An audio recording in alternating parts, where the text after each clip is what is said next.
നമ്മളിന്ന് നോക്കാൻ പോകുന്നത് ഓർഗാനോ മെറ്റാലിക്സിൽ ഫസ്റ്റ് പാർട്ടാണ് ഗ്രിഗ്നാർഡ് റിയേജൻറ്റ്. അപ്പം according to syllabus reaction of Grignard reagent with active hydrogen compounds to produce hydrocarbon. നമുക്ക് ഈ 3 എക്സാമ്പിളും നോക്കാം. ഇതിൽ വന്നിട്ട് എന്ത് സംഭവിക്കുമെന്നറിയാവോ? H+OH- Mgr + CH3-. അപ്പം CH4 MgBrOH എന്ന് കിട്ടും ഈ റിയാക്ഷൻ. അടുത്ത ഈ റിയാക്ഷൻ വന്നിട്ട് ഇവിടെ അത് ഇതാവും CH4 + MgBr C2H5O എന്ന് പറഞ്ഞ് കിട്ടും.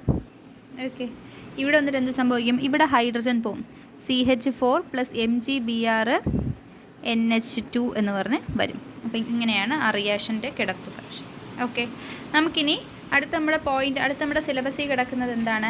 സയനൈഡ്സ് ആണ്. സയനൈഡ്സിൻ്റെ ട്രീറ്റ്മെൻറ്റ് എന്ന് പറയുമ്പോൾ അപ്പോൾ ഫോർമേഷൻ ഓഫ് സയനൈഡ്സ് ആണ്. ഫോർമേഷൻ ഓഫ് സയനൈഡ്സ് എന്ന് പറഞ്ഞാൽ ഇത് ഗ്രിഗ്നാർഡ് റിയേജൻറ്റ്, ഇത് സയനോജൻ ക്ലോറൈഡ്. അപ്പോൾ നമുക്ക് എന്ത് കിട്ടും? സയനൈഡ്സ് കിട്ടും. ഓക്കെ, അടുത്ത പോയിന്റ് എന്താ കിടക്കുന്നത്? കാർബണൈൽ കോമ്പൗണ്ട്സ് നമ്മൾ നേരത്തെ ഒരു ചാപ്റ്ററിൽ പറഞ്ഞിട്ടുണ്ടായിരുന്നു. ഫോർമാൽഡിഹൈഡ് കൊടുത്താൽ നമുക്ക് ആൽക്കഹോൾ കിട്ടും. അടുത്ത് ഹയർ ആൽഡിഹൈഡ്സ് കൊടുത്താൽ നമുക്ക് സെക്കൻഡറി ആൽക്കഹോൾ കിട്ടും. കീറ്റോൺസ് കൊടുത്താൽ ടെർഷ്യറി ആൽക്കഹോൾ കിട്ടുമെന്ന് നമ്മൾ പറഞ്ഞിട്ടുണ്ടായിരുന്നു. അടുത്ത് കാർബൺ ഡയോക്സൈഡ് നമ്മൾ പറഞ്ഞിട്ടുണ്ടായിരുന്നു. നമുക്ക് ആസിഡ്സ് കിട്ടാൻ കാർബോക്സിലിക് ആസിഡ്സിൻ്റെ പ്രൊഡക്ഷന് വേണ്ടിയാണ് നമ്മൾ കാർബൺ ഡയോക്സൈഡ് കൊടുക്കുന്നത്. അതിൻ്റെ മെക്കാനിസംസും നമുക്ക് പഠിക്കാനുണ്ട്.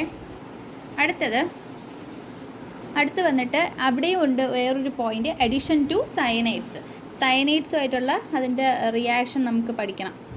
അപ്പം അതിനു വേണ്ടി കീറ്റോൺസ് ആണ് ഫോം ചെയ്യുന്നത്. ഈ സയനൈഡ്സുമായിട്ടുള്ള നമ്മൾ പഠിച്ചിട്ടുണ്ട്. HCN ആണ്, ഓർമ്മയുണ്ടോയെന്ന് അറിയത്തില്ല. HCN ആണെങ്കിൽ നമുക്ക് ആൽഡിഹൈഡ് കിട്ടും. ഗ്രേറ്റർ ആയിട്ടുള്ള സയനൈഡ്സ് ആണ്. H അല്ല, അവിടെ R ഗ്രൂപ്പ് വരെയാണെങ്കിൽ കീറ്റോൺസ് കിട്ടുമെന്ന് നമ്മൾ പഠിച്ചിട്ടുണ്ട്. ഓക്കെ, അടുത്തൊരു പോയിൻ്റാണ്, ഇതും നമ്മൾ പഠിച്ചിട്ടുണ്ട്. In the preparation of primary ആൽക്കഹോളിൽ അഡീഷൻ ടു എത്തിലീൻ ഓക്സൈഡിൽ ഗ്രിഗ്നാർഡ് റിയേജൻ്റ് ആയിട്ടും നമുക്കൊരു പ്രോഡക്റ്റ് കിട്ടും. അത് ഹൈഡ്രോളൈസ് ചെയ്യുമ്പോൾ നമുക്ക് എന്ത് കിട്ടും? ആൽക്കഹോളിൻ്റെ പ്രിപ്പറേഷന് വേണ്ടി യൂസ് ചെയ്യുന്നുണ്ട്. ഇത്രയും കാര്യങ്ങൾ നമ്മൾ കഴിഞ്ഞ പഴയ പാഠത്തിലായിട്ട് പഠിച്ചിട്ടുണ്ട്. അടുത്ത് നമ്മൾ നോക്കാൻ പോകുന്നത് ആൽക്കൈൽ ലിഥിയമാണ്.